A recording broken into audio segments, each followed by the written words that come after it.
할렐루야. 3월 첫 주일 하나님 앞에 기쁨으로 예배한 우리 모든 성도들에게 하나님의 말할 수 없는 은혜와 평강이 함께 하시기를 간절히 축원합니다. 오늘 이 시간 우리는 첫 주일을 구별하여 하나님께 헌신하며 예배를 드립니다. 하나님, 우리의 생명도 우리의 인생도 이 인류의 역사도 하나님의 손에 달려 있습니다. 처음과 나중이신 하나님, 첫 주일을 주님께 구별하여 헌신하며 드리오매 영광 받으시고 이 한 달도 주님의 권능으로 다스리시고 인도하여 주옵소서. 이 기도의 소원이 오늘 예배를 통해 주님께 상달되고 응답될 줄 믿습니다. 3월이 되어서 참 좋습니다. 봄이 되어서 이제 많이 날씨가 포근해졌습니다. 주변을 보면 이제 꽃도 좀 피는 것 같고 새싹도 돋아납니다. 봄의 노래가 들리는 것 같아서 마음이 한결 가벼워지는 것 같습니다. 유난히 길었던 겨울이 지나고 봄이 왔는데요, 이 봄의 은총이 우리 성도들의 심령에도 가정에도 함께 하시길 바랍니다. 또 코로나19 백신이 접종이 계속 우리나라도 진행되고 있습니다. 이제 좀 시간이 필요하겠지만 우리나라에도 집단 면역을 이제 이루는 때가 있으리라 생각이 됩니다. 인내하며 우리가 잘 기도하며 지내야 하겠습니다. 특별히 이제 봄이 되면서 우리 마음이 좀 더 희망찬 마음이 되는 것 같은데요, 이때 우리가 더 깨어 기도하고 조심해야겠습니다. 가장 위험한 것이 방심이라고 하죠. 우리가 끝까지, 우리 스포츠에서도 9회 말이 중요하고 후반전 5분이 중요하죠. 끝까지 안전하게 우리 조국이 또 우리 교회가 건강하게 지날 수 있도록 여러분 기도해 주시고 또 개인 방역에 최선을 다해 주시면 좋겠습니다. 더욱이 우리는 사순절을 지내고 있습니다. 깨어 기도하고 우리 주 예수 그리스도의 고난과 십자가를 묵상하는 절기를 지나고 있습니다. 이 사순절이 우리에게 은총인 것은 하나님께서 우리에게 변화의 은혜를 주시기 때문입니다. 우리가 봄이 되면서 대청소도 하고 희망을 갖고 변화를 꿈꾸는 것처럼 이 사순절은 모든 하나님의 백성들이 십자가 앞에 머물러 묵상하며 주님, 저를 새롭게 빚어주시고 변화시켜 주옵소서 기도하는 은혜의 절기입니다. 사순절이 그저 지나가는 것이 아니라 우리 여러분의 일생에 가장 중요한 영적 변화의 절기가 되시기를 간절히 축복합니다. 요즘 들려오는 소식이 참 우울하고 힘든 소식들이 많이 있는데 좋은 소식이 하나 있어서 참 기쁩니다. 여러분, 영화 미나리 보셨습니까? 저는 보지 못했는데 개봉을 했다는 얘기를 들은 것 같아요. 한국계 미국인 우리 정의삭 감독이 만든 영화인데 전 세계적인 주목을 받고 있습니다. 가족에 대한 이야기라고 하고요, 또 이민자의 삶에 대한 이야기라고 합니다. 저도 미국과 캐나다에서 이민 목회했던 시절이 있어서 더 기대가 되고 기회가 되면 언제 한번 꼭 보고 싶은 영화입니다. 각종 시상식에서 상을 받고 있고 무슨 상업 영화도 아니고 무슨 SF도 아니고 액션 영화도 아닌데 따뜻한 영화로 인해서 이 코로나로 인해 지치고 힘든 영혼들을 많이 위로하고 있어서 참 사랑받는 영화라고 합니다. 그것도 우리 한국 감독이 만드셔서 얼마나 기쁜지 모르겠어요. 제가 기사를 읽어보니까 이 정의삭 감독이 원래는 영화를 전공하는 사람이 아니었더군요. 예일대에서 작가 지망생으로 공부를 하다가 학점을 채우기 위해서 영화 수업을 하나 들어야 되는데 숙제가 영화를 보고 레포트를 쓰는 거였나 봅니다. 근데 그때 영화에 매료되어서 그의 인생이 완전히 달라졌다 하는 이야기를 들었습니다. 그때 그 영화 수업이 없었으면 오늘의 미나리도 없을 수 있겠다 하는 생각을 해봅니다. 이렇게 우리 인생에는 우리 인생의 어느 한 시점에 한 사건 또는 여러 가지 우리의 경험에 따라서 우리 삶의 방향이 완전히 달라지는 일들이 많이 있습니다. 정의삭 감독만 진로가 달라진 게 아니라 우리 인생도 그래요. 우리가 누구를 만나느냐, 어떤 체험을 하느냐, 어떤 상황 가운데 놓여져 있느냐에 따라서 우리 삶이 완전히 달라진다는 겁니다. 그래서 우리 크리스천들의 가장 큰 기도는 만남의 축복이죠.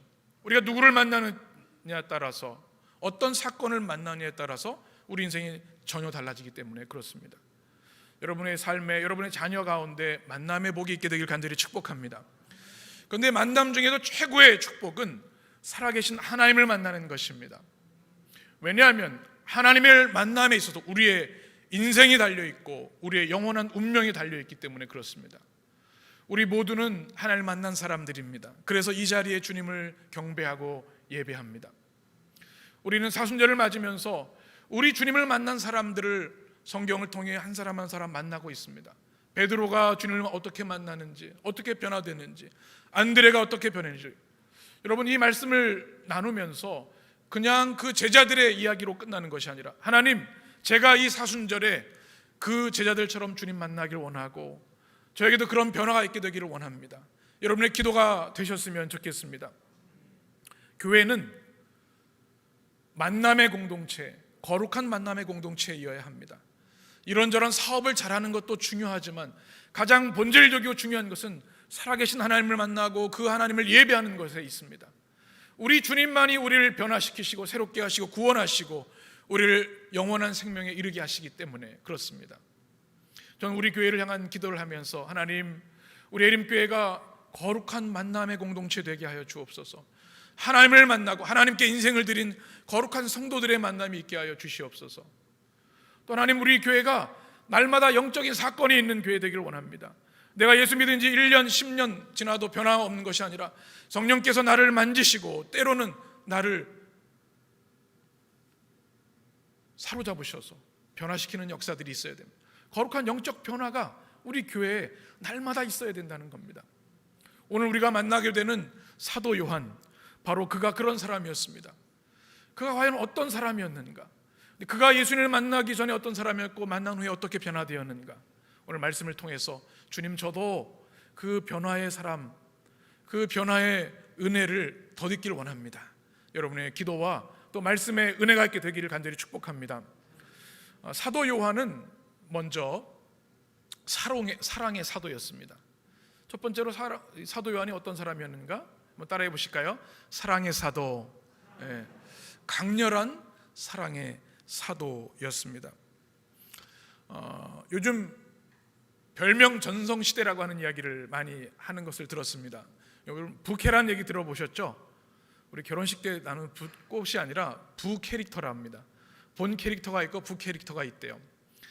자막 사진을 좀 보시면 우리가 잘 알고 있는 유재석 씨 같은 경우도 한 사람이 이런저런 캐릭터를 가지고 별명을 가지고 활동을 해요. 가수도 하고 연주도 하고 뭐 여러 가지 활동을 해요. 또 뭐 담이 뭐라 그래서 또 우리 김신영 씨가 뭐 트로트 가수가 되기도 하고, 그 다음 걸 보시면요, 우리 인생에 unlived life라는 그런 표현을 하죠. 우리가 살아내지 못한 인생에 대한 그런 마음이 있어서 그 별명을 가지면 내가 못했던 걸 이룰 수 있는 그런 심리적인 만족감이 있답니다. 그래서 사람들이 나도 부캐를 좀 가지면 좋겠다, 일반인들 가운데에도 그런 마음들이 많이 있다고 합니다. 여러분은 어떤 별명이 있으신가요? 별명이 없으신가요? 어린 시절에는 다들 별명이 있으셨을 것 같아요. 뭐 공주라는 별명도 있으시고 뭐 다양한 별명들이 있죠. 우리 해림의 성도들, 크리스천들에게도 좋은 별명들이 많이 있었으면 좋겠습니다. 기도의 왕자 뭐 이런 거 좋잖아요, 그렇죠? 전도의 여왕 얼마나 좋습니까? 말씀의 달인, 이런 좋은 별명들이 많이 있었으면 좋겠어요. 그런데 성경에서 우리가 또 초대교회 역사를 보면서 가장 우리가 흠모하게 되는 것은 바로 사도 요한이 가졌던 별명인데, 그것은 바로 사랑의 사도입니다. 하나님 믿는 백성으로서 이보다 더 좋은 별명이 어디 있을까요? 사랑의 사도.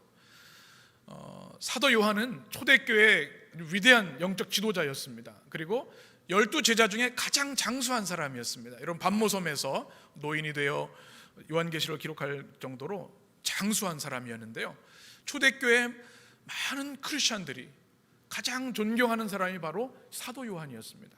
왜 그런가 하면 그의 사랑이 얼마나 깊고 강렬했는지, 그 사랑의 인격 때문에 많은 사람들이 그를 존경하고 사랑했습니다.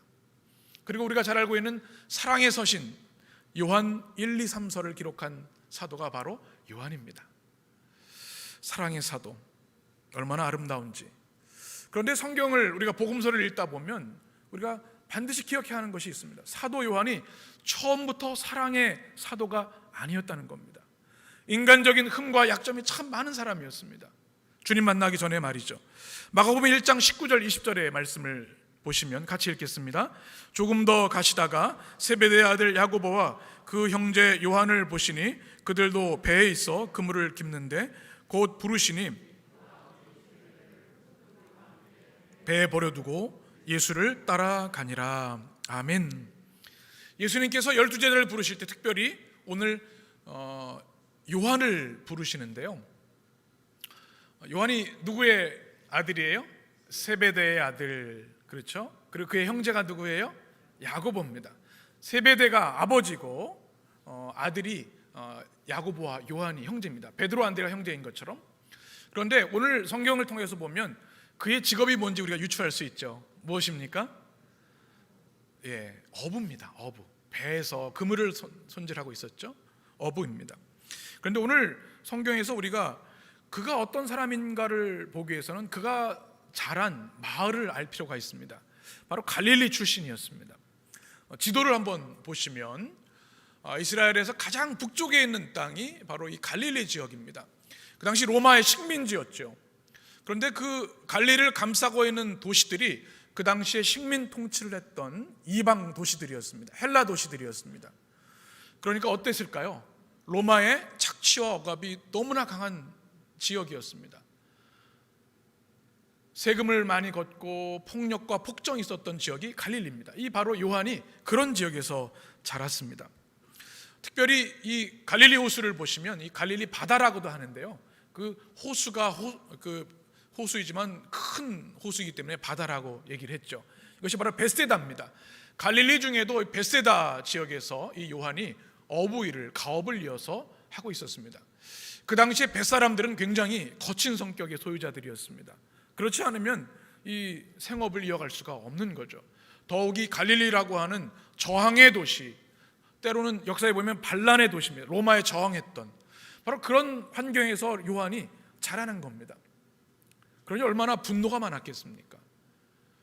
새로운 시대에 대한 갈망이 많았던 사람입니다. 그래서 우리가 지난 시간도 살펴보았지만 세례 요한의 제자가 됩니다. 세례 요한의 제자가 바로 요한과 안드레였는데요. 예수님 만나기 전에 말이죠. 왜 세례 요한을 따랐을까요? 세례 요한은 그 당시에 굉장히 강력한 메시지를 가진 메신저였습니다. 광야에서, 그렇죠? 메뚜기와 무엇을 먹었어요? 석청을 먹고 회개하라 천국이 가까웠느니라. 이 로마 통치, 이 어두운 민족의 어둠이 끝나고 이제 새 시대가 올 것이다. 바실레이아, 하나님의 통치가 임할 것이다. 그래서 아마 이 요한은 새로운 시대에 대한 갈망을 가지고 세례 요한을 따라갔을 겁니다. 그런데 세례 요한이 보라 하나님의 어린 양이로다, 예수 그리스도를 보시고 말씀하셨을 때 요한의 바램대로 주님의 제자가 되는 역사를 이루게 된 것이죠. 다시 말씀드리면 이 사도 요한은 처음에는 분노와 불같은 성격의 소유자였다는 사실입니다. 예수를 만나고도 초기에는 그러했습니다. 오늘 말씀을 우리가 쭉 보게 되면 주님께서 왜 이 사람을 부르셨을까 하는 생각을 할 때가 있습니다. 흠이 많아요. 또 잘못한 것도 많아요. 성격도 급하고. 저는 그 말씀을 묵상하면서 참 은혜가 됐어요. 주님이 우리를 부르실 때 우리의 성격 또 우리의 실력 이런 걸 보고 부르실까요? 아닙니다. 있는 모습 그대로 부르십니다. 저는 이것이 우리 성경의 가장 축복의 복음이라고 생각이 됩니다. 연약한 게 많고 부족한 게 많아요. 그런데 주님은 그것 보지 않으시고 나를 따르라, 강권적으로 우리를 부르십니다. 제자가 되는 위대한 영광을 우리에게 주신 거죠. 여러분이 크리스천이 되었다고 하는 것, 예수님을 믿고 따르는 성도가 되었다는 것에 대한 자부심과 여러분 감격과 영광이 있게 되기를 간절히 축복합니다. 부족함에도 우리를 불러신 주님의 그 은혜가 우리가 잊지 말아야 하는 것이죠. 우리 교회는 있는 모습 그대로 서로를 사랑하는 교회가 되어야 합니다. 주님이 그러셨기 때문에 그래요. 그래서 교회는 뭐 카더라 통신이 있으면 안 되죠. 또 가십이 있으면 안 돼요. 누가 이렇다더라 저렇다더라 안 해요. 이곳에 있는 모든 성도는 주님이 사랑하시고 용납하신 존귀한 하나님의 백성들입니다. 그러하기에 우리도 주님처럼 그들을 용납하고 사랑으로 보듬어야 합니다. 이것이 교회의 가장 중요한 정체성이죠. 마가복음 3장 16절에 보게 되면 바로 이 흠많은 요한을 어떻게 품어주는지를 보게 됩니다. 우리 같이 보겠습니다. 마가복음 3장 16, 17절. 이 12를 세우셨으니 시몬에게는 베드로란 이름을 더하셨고 또 세베대의 아들 야고보와 요한의 형제 요한이니 이 둘에게는 보아너게 곧 우레의 아들이란 이름을 더하셨으며. 아멘. 예수님께서 제자를 부르시면서 시몬에게 무슨 별명을 주셨습니까? 베드로, 페트라, 반석이란 너무나 좋은 이름을 주셨어요. 근데 세베대의 아들 두 형제 야고보와 요한에게 어떤 별명을 주셨어요? 보아너게라고 성경. 무슨 뜻입니까? 우레의 아들. 자막을 보시면 우레라고 하는 게 우리가 천둥을 말합니다. 번개가 치고 나서 우르릉 쾅 소리 나는 거 있죠. 주님이 제자로 부르셨던 이 요한의 그 속 깊은 것을 꿰뚫어 보셨습니다. 이 얼마나 성격이 불같은지를 보시는 거예요. 좋은 별명이 있을 터인데 보아너게 우레의 아들이다. 이게 참 부끄러운 일이 아닐 수 없겠죠. 이 우레라는 뜻이 뭐냐면 이 천둥이라는 뜻인데 시끄럽다는 뜻이에요. 번개가 막 우르릉 꽉 막 시끄럽게 하잖아요. 늘 이 분쟁이 있어요. 시끄러워요. 주님의 제자가 됐음에도 불구하고 이 불같은 성격이 계속해서 나오는 겁니다. 주님의 제자가 됐음에도 불구하고 인간적인 약점이 주님을 만난 후에도 그대로 남아 있었다는 것이죠. 누가복음 9장에 보면 또 이런 말씀이 있습니다. 9장의 54절만 우리 같이 보겠습니다. 54절 같이 읽습니다. 제자 야고보와 요한이 이를 보고 이르되 주여 우리가 불을 명하여 하늘로부터 내려 저들을 멸하라 하기를 원하시나이까. 아멘. 이게 무슨 말씀인가 하면 예수님께서 예루살렘에 올라가시기 위해서 사마리아를 지나가셔야 했습니다. 사마리아 들어가려고 하는데 사마리아 사람들이 예수님을 거절한 겁니다. 그 당시 사마리아와 유대인의 갈등은 아주 첨예했죠. 이방인들과. 그래서 이 제자들이 화가 났는데 그 중에 가장 화낸 사람이 누구예요? 야고보와 요한이에요. 뭐라고 말씀해요? 예수님, 감히 우리 예수님이 어떤 분인 줄 알고 주님을 거절하다니요. 하늘에서 불을 내려 다 멸해버리시는 게 어떻습니까? 이 우레의 아들이라는 게 그대로 드러나죠. 이 불같은 성격이 나오는. 그때 주님이 그를 책망하시고 다른 마을로 가시는 것을 우리는 성경을 통해 보게 됩니다. 예수님의 제자로 부름받았음에도 불구하고 아직도 성격이 남아있는 거예요. 저는 이 말씀이 또 은혜가 되더라고요. 우리가 주님의 부름을 받았는데 아직도 하나님께 부끄러울 때가 너무나 많은 거예요. 내가 신앙생활하는 지 이만큼 됐고 직분이 이렇게 됐는데 아직도 남아있는 게 많구나. 그런데 요한도 그랬던 거죠.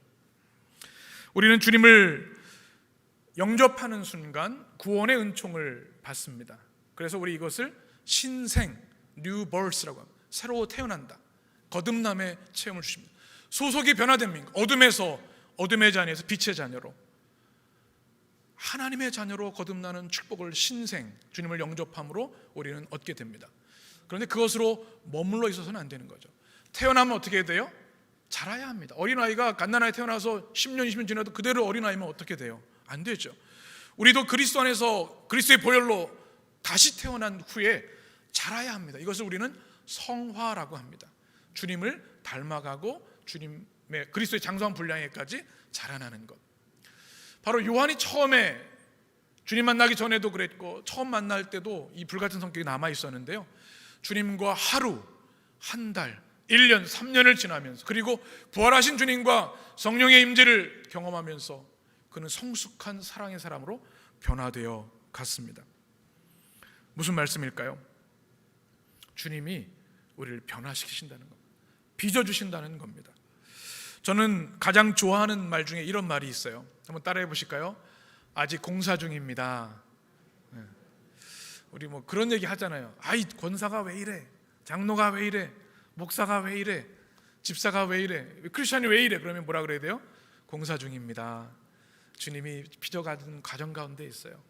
사도 요한도 이 우레에 불을 내리라고 막 불같은 성격이 있었죠.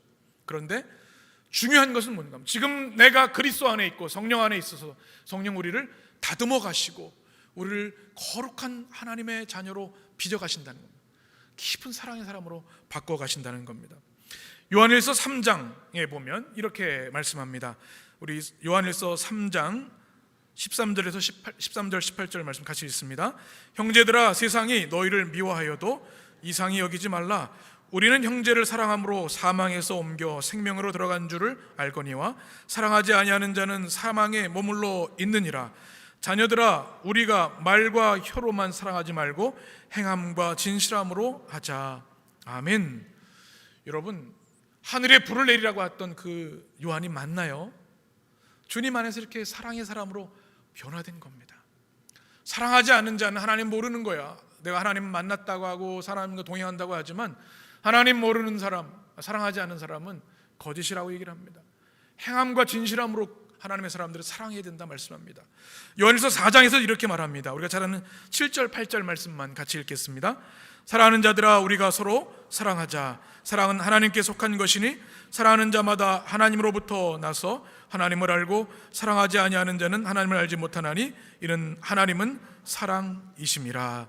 아멘. 얼마나 아름다운 말씀인지요.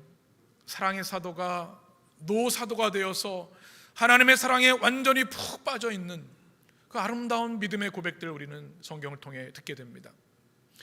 여러분, 요즘 시대를 보면 걱정이 많습니다.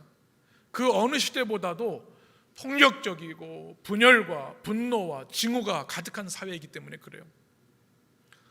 이 시대에 필요한 것이 무엇인가? 바로 사도 요한의 사랑의 영성입니다.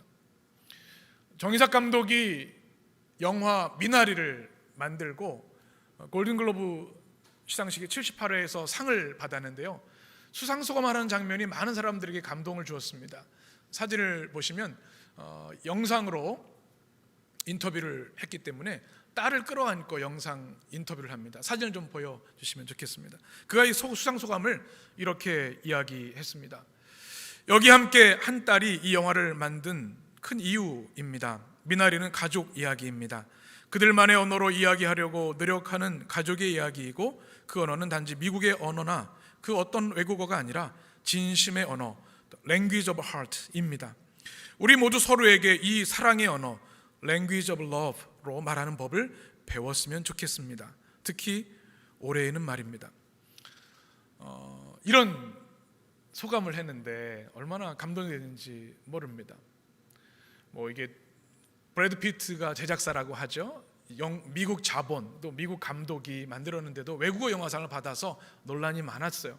불만을 표출할 만도 한데, 내가 이 영화에서 말하고 싶은 것은 마음의 언어, 사랑의 언어가 우리 삶에 가장 중요하고 회복되어야 된다는 이야기입니다.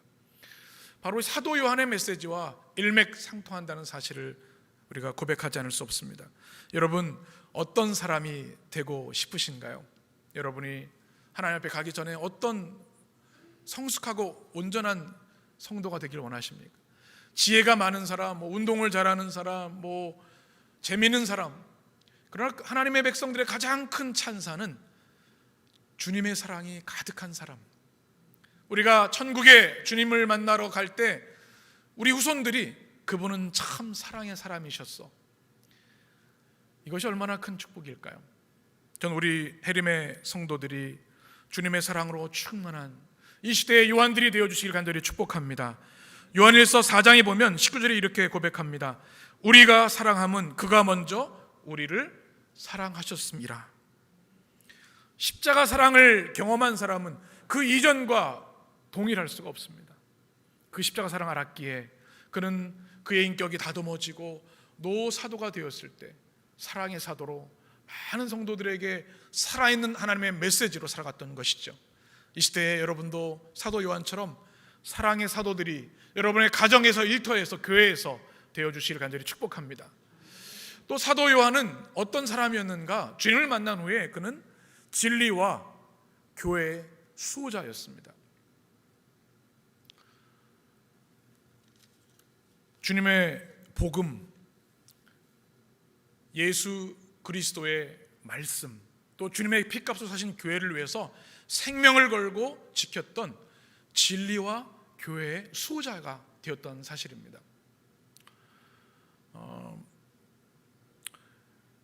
우리가 사랑하면 투사가 된다는 말이 있습니다. 여러분, 어머니들이 아이를 키우는 걸 보면요, 그렇게 연약한 여성이 아이를 위해서는 못할 일이 없어요. 몸이 부서져라. 우리 부모님들 자식을 위해서 얼마나 헌신하고. 왜 그래요? 사랑하기 때문에. 사회에서 또 수모를 당하기도 하고 어려움 당하고 몸도 아파지만 그 사랑하는 자녀들을 위해서 몸이 부서도록 헌신하지 않습니까? 왜 그래요? 사랑하면 용기가 생기고 싸워 이기는 힘이 생기는 겁니다. 지난주 3.1절이 지났습니다. 우리 민족의 독립을 위해서 목숨을 바친 사람들, 그들 우리는 잊지 말아야 할 텐데요. 왜 그렇게 살아갑니까?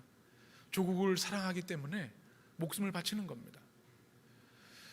우리 이 시대의 크리스천들도 마찬가지입니다.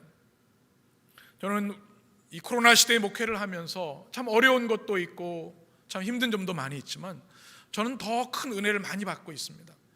우리 성도님들이 얼마나 주님의 교회를 위해서 뜨겁게 기도하시는지, 헌신하고 봉사하시는지를 눈으로 직접 보고 있기 때문에 그래요. 목사님 얼마나 힘드세요? 교회 많이 힘드시죠? 제가 부족하지만 최선을 다하겠습니다. 얼마나 감동이 되는지 몰라요. 어려운 중에도 하나님 앞에 눈물의 예물을 올려드립니다. 그리고 목회자들을 위로하고 격려합니다. 어려운 시대. 왜 그래요? 교회를 사랑하기 때문에, 교회를 지키고자 하는 마음 때문에 그렇습니다. 바로 사도 요한이 그러한 사람이었습니다. 그렇게 많은 사랑의 사도였는데요, 그가 주님의 교회를 지키기 위해서는 생명을 아까워하지 않았습니다. 요한 1, 2, 3설 여러분 읽어보시면 사랑의 서신임과 동시에 교회를 지키는 진리의 서신인 것을 우리는 발견하게 됩니다. 교회를 위협했던 거짓 교사들, 이단들을 막아내고 그들과 싸우면서 교회를 지키려고 했던 말씀들이 구절구절 들어있습니다. 여러분 요한계시록이 얼마나 은혜로운 말씀인지 몰라요. 제가 꼭 기회 되면 요한계시록 강해를 쭉 하고 싶은데요, 로마의 폭정 가운데 역사적 배경이 있는 거죠. 로마 황제에 억압받고 죽어가던 그리스도인들을 위해서 위로와 희망의 말씀, 하늘의 계시를 담아 주님께 드리고 백성들을 위로했던 교회를 지키는 서신이 바로 요한계시록입니다. 어떻게 그렇게 했을까요? 목숨을 걸고. 특히 요한계시록에는 암호와 상징과 은유와 비유가 굉장히 많아요. 왜 그래요? 로마 사람들이 그걸 보면은 더 많은 핍박이 일어나기 때문에 신비의 언어로, 상징의 언어로 기록했죠. 목숨을 걸고 한 겁니다. 왜 그러냐면 그는 그리스도 십자가 사랑을 경험했기 때문에 그래요. 나를 위해 죽으신 예수님을, 십자가의 주님을 만났기 때문에 자신도 목숨을 바쳐서 주님의 교회를 지킨 것이죠. 이 시대에도 어렵지만 힘들지만 지켜내야 할 것들이 많이 있습니다. 우리 가정을 지켜야 하고 우리 자녀들을 지켜야 되고 진리에 터져 있는 주님의 교회를 지켜야 되는 줄 믿습니다. 여러분 또한 이 혼란의 시대에 진리와 교회의 수호자들이 되시기를 간절히 축복합니다. 또 오늘 성경에서 만나는 사도 요한은 깊은 영성의 사람이었습니다. 놀라운 것은 이 사도 요한이 12제자 중에 가장 성경을 많이 기록한 제자라는 사실입니다. 신약 성경을 보면 이제 부활하신 주님을 다메섹에 만났던 사도 바울이 가장 많이 기록을 했지만 12제자 중에는 사도 요한이 가장 많이 성경을 기록했습니다. 무엇을 기록했습니까? 요한복음, 요한 1, 2, 3서, 요한계시록. 가장 많은 성경을 기록한 사람. 이 놀라운 일이에요. 말씀드린 대로 이 요한의 직업이 뭐라고 했습니까? 갈릴리 베세다의 어부였습니다. 학교 근처에도 가본 적이 없어요. 그런데 요한복음, 요한서신, 요한계시록을 읽어보면 깜짝 놀랄 수밖에 없어요. 그의 깊은 학식과 영성, 이 논리적인 이 성경을 보면 정말 감탄을 금할 수가 없습니다. 어떻게 그가 그렇게 변화된 걸까요? 주님을 만난 후에 그의 영성은 깊어졌습니다. 주님이 그를 깨우쳐 주셨습니다. 요한복음 1장에 보면 이렇게 말씀합니다. 우리 1장 1절만 같이 읽겠습니다. 태초에 말씀이 계시니라. 이 말씀이 하나님과 함께 계셨으니 이 말씀은 곧 하나님이시니라. 아멘. 이 복음서가 마태, 마가, 누가, 요한복음이지 않습니까? 그 중에 요한복음은 별명이 있습니다. 제4의 복음서. 마태, 마가, 누가는 거의 비슷한 구조를 가지고 있어요. 처음에 우리 족보부터 시작해서 쭉 복음서를 기록해 나가는데요, 요한복음은 태초에 무엇이 계시니라? 말씀이 계시니라. 이것을 우리가 로고스라고 하는데 바로 살아계신 하나님이 태초부터 계셨고 그 하나님이 말씀이 되셔서 육신이 돼서 이 땅에 오신 예수 그리스도, 그분의 그 신비한 복음을 요한복음에서 깊이 우리에게 전해주고 있고, 요한복음을 통해서 수많은 사람들, 인류의 역사를 바꾼 역사들이 일어났죠. 얼마나 깊은 영성이 있는지 몰라요. 요한복음이 참 은혜가 됩니다. 또 요한서신은 하나님의 사랑이 얼마나 깊은지, 하나님이 어떤 분이신지를 보석 같은 말씀으로 기록하고 있습니다. 요한계시록을 말씀드린 것처럼 하나님의 백성의 최후 승리와 하나님의 약속을 담고 있는 신비한 하나님의 말씀입니다. 요한의 영성이 범접할 수 없구나 하는 생각을 하게 되는 말씀들입니다. 성경은 성령의 감동으로 지어진 말씀이기 때문에 제1저자는 하나님이십니다. 하나님은 그 시대마다 사람들을 택하셔서 그들을 통해 말씀을 기록하게 하셨습니다. 그걸 제2저자라고 얘기를 합니다.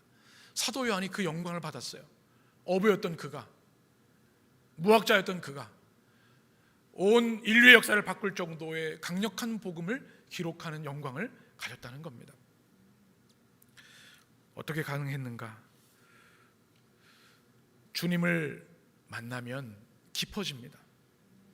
그것은 세상의 학력과 상관이 없습니다. 하나님의 말씀에 깊이 들어갔을 때 그 영적인 세계가 열려지고 하나님이 보신 세계를 보게 되기 때문에 그렇습니다. 여러분, 사순절에 여러분 성경을 많이 읽으셨으면 좋겠어요. 지금 우리가 하루에 30분 성경 읽기를 하는데 여러분들이 열심히 하셔서 얼마나 감사한지 몰라요. 유진 피터슨이라고 하는 세계적인 영성신학자가 이 책을 먹으라는 책에서 이렇게 얘기를 합니다. 그리스도인이 성경을 읽는 것은 하나님의 계시를 받는 거룩한 시간이다. 성경을 우리가 이해하지 못하는 순간도 있어요. 그럼에도 불구하고 그 시간에는 하늘의 계시가 우리에게 쏟아지는 시간이라는 겁니다. 우리 자녀들이 어릴 때부터 성경을 읽혀야 하는 이유가 있죠. 세상의 지혜와는 비교할 수 없는 하늘의 지혜가 그들에게 임하고 하나님의 감동과 성령의 역사심이 말씀을 읽는 순간 우리 가운데 임자, 우리의 성품을 바꾸고 우리의 삶을 새롭게 하기 때문에 그래요. 사도 요한이 바로 말씀을 기록한 그 은혜를 경험했던 것이죠. 깊은 사람이 그리운 시대입니다. 지금 세계 역사는 그 어느 시대보다도 천문학적인 지식을 가진 세대가 되었습니다. 데이터베이스가 얼마나 많은지요. AI가 있어서 이 정보들이 너무나 많아요. 그런데 지금 우리가 살아가는 세상은 어떻습니까? 더 많은 분열과 폭력과 인간의 탐욕으로 억눌진 시대가 되지 않았습니까? 지식의 양이 문제가 아니라 지식의 통찰력과 깊이가 필요하다는 겁니다.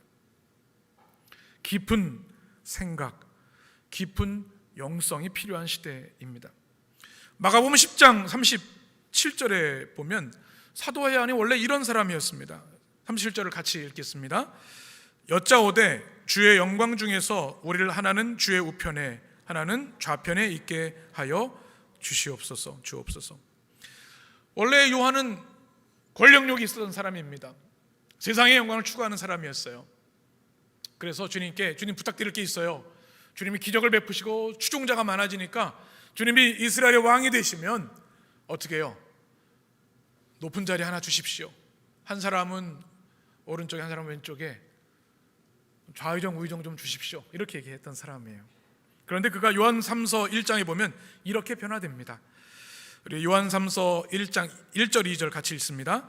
장로인 나는 사랑하는 가이오 곧 내가 참으로 사랑하는 자에게 편지하노라.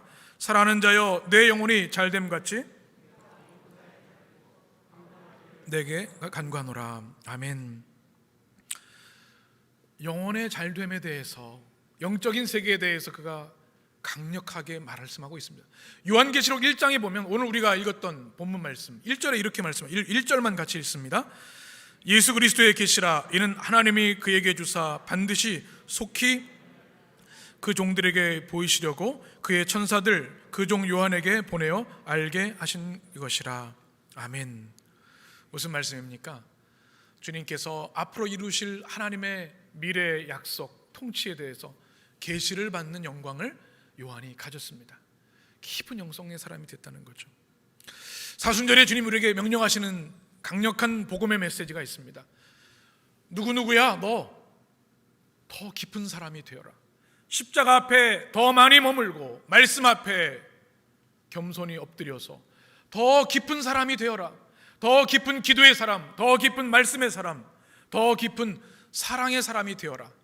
주님 우리에게 말씀하시는 줄 믿습니다. 코로나 이후 시대를 걱정하는 사람들이 많이 있습니다. 그러나 복음이 더 폭발적으로 전달되는 시대라고 저는 믿습니다. 코로나로 인해 사람들이 더 깊은 갈망을 가지게 되었습니다. 인생이 무엇인지, 죽음이 무엇인지, 죽음 이후에 우리 삶 어떻게 될 것인지, 이 기독교의 살아있는 복음은 더 많은 영혼들을 살리고 더 많은 영혼들을 매료시킬 겁니다. 깊은 교회가 되어야 합니다. 깊은 곳에 그물을 내려야 합니다. 우리 헤르메 모든 성도들이 이 혼란의 시대에, 얄팍한 시대에 사도 요한처럼 깊은 영성의 사람들이 되시길 간절히 축복합니다. 여러분, 혹시 여러분 마음속에 질투심이 있는 분들이 계시죠? 어떤 분들은 TV에서 나보다 예쁜 사람이 나오면 화가 나는 분도 계시다고 하더라고요. 주변에 그런 분들 보신 것 같아요. 고개를 끄덕이시는 거 보니까. 저도 질투하는 게 하나 있습니다. 머리숱이 많은 분들이 질투가 되더라고요. 제 친구 목사님들을 이렇게 만나면 그런 얘기를 가끔 해요. 요즘 자꾸 이게 흰머리가 많아져서 걱정이야 그랬더니 나랑 바꾸자, 그렇게 얘기를 제가 합니다. 흰머리도 좋으니 머리숱이 많았으면 좋겠다, 이런 생각을 해봅니다.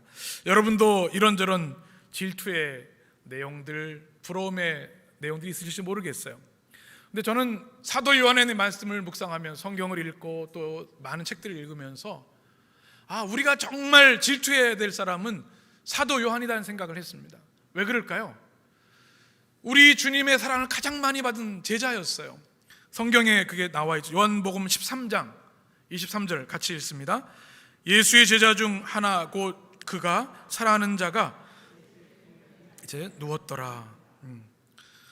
그가 사랑하는 자, 주님이 사랑하는 자가 주님 품에 딱 누운 장면이에요.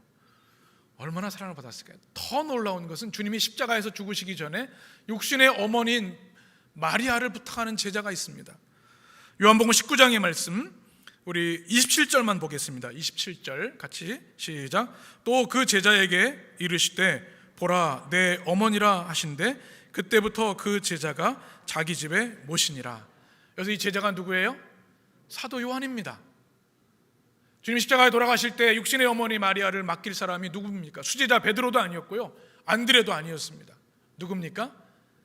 바로 사도 요한이었습니다. 내 어머니라. 그 순간부터 사도 요한은 마리아를 평생 동안 주님의 그 말씀에 순종해서 잘 모시게 됐죠. 여러분, 좀 질투가 나지 않으세요? 아니, 이렇게 주님의 사랑을 받다니. 이 사순절에 우리 안에 거룩한 질투가 좀 일어났으면 좋겠습니다. 난 누구보다도 주님을 더 사랑하기 원하고, 누구보다 주님의 사랑받기를 원하고, 주님과 친밀하게 동행하기를 원하는 이 거룩한 열망들이 좀 있었으면 좋겠습니다. 더 많이 주님께 기도하고 예배하고 말씀으로 나아가는 우리 성도들이 되셨으면 좋겠습니다. 세계적인 신학자 루돌프 오토라고 하는 신학자가 있습니다. 거룩함의 의미라고 하는 책을 쓴 분이신데요, 그가 이런 얘기를 합니다. 하나님 만나는 체험이 주는 놀라운 체험들이, 첫 번째는 거룩한 공포다. 주님을 우리가 경험할 때 우리는 그분의 옷자락만 만져도 주님께 압도되죠. 두려운 마음, 경외함이 생깁니다. 그 다음에 경험하게 되는 것이 뭔가 하면 신비함, 내가 몰랐던 세계, 하나님의 옷자락을 만지면서 우리는 체험하게 됩니다. 또 하나는 매혹입니다. 주님께 완전히 빠져들어가는 거죠. 사도 요한이 그랬습니다.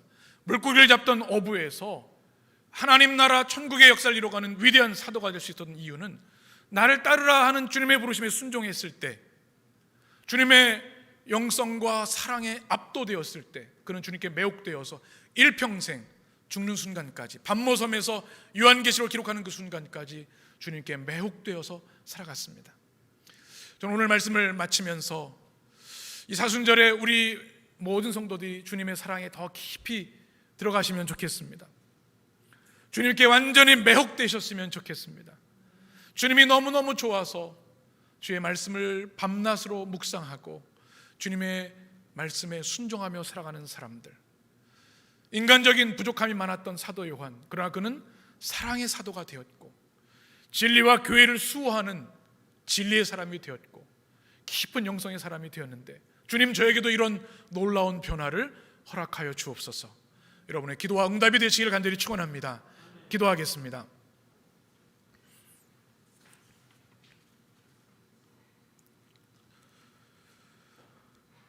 오 존귀하신 주님, 거룩한 주일 예배를 통하여 주의 살아계신 말씀을 받게 하시니 감사합니다.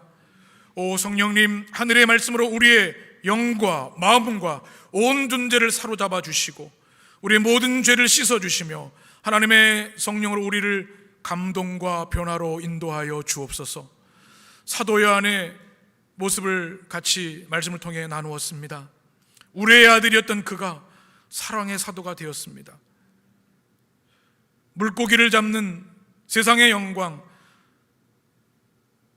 권력을 추구하던 그가 진리와 교회를 위해 생명을 바친 사람이 되었습니다. 그저 먹고 사는 것에 일생을 드렸던 그가 주님의 나라를 위하여 헌신하는 영성의 사람이 되었습니다. 주님, 우리에게도 이 아름다운 변화를 허락하여 주옵소서. 그리하여 사도 요한처럼 주님께 가장 사랑받는 존귀한 주의 백성들 되게 하여 주옵소서. 우리 주님 예수 그리스도의 이름으로 기도합니다. 아멘.